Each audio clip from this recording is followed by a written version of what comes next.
Alright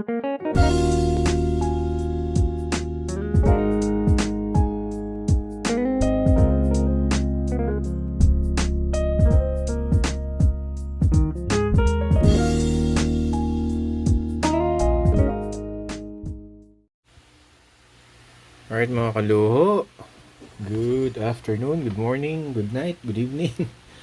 Okay, nasira yung ating lumang remote sa ating TV, Samsung TV. So bumili tayo sa Lazada, came from China. So buksan natin. I think it's for 211 pesos. I'll post the link dyan sa baba sa description. So buksan natin.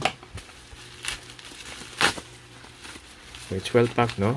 Makapal yung bubble wrap.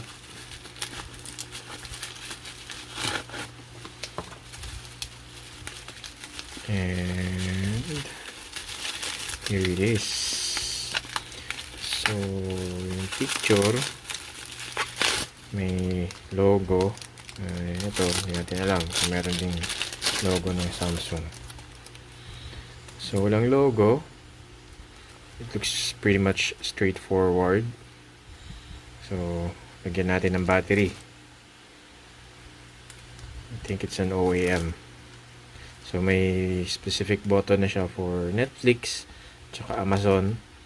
So home, pang smart TV talaga siya. Kaya lang, kuha tayong battery. Okay, so ito yung luma natin. And eventually nag-leak yung battery nito. So it died out. Meron tayong Decathlon Triple Ace.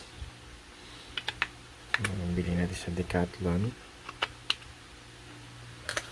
And let's try it out if it's gonna work.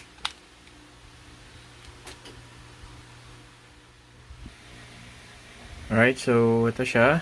Bukan natin ngayon. Yun. So, it's working. Yung model nito is, check with focus. Ayaw mag-focus, but it's BN59-01315D. So, try natin yung Netflix na pindutan. Doesn't seem to be working. Pero yung smart home magana, settings magana. So I think okay na to. I can work with this. But hindi man gumana yung Netflix na button niya.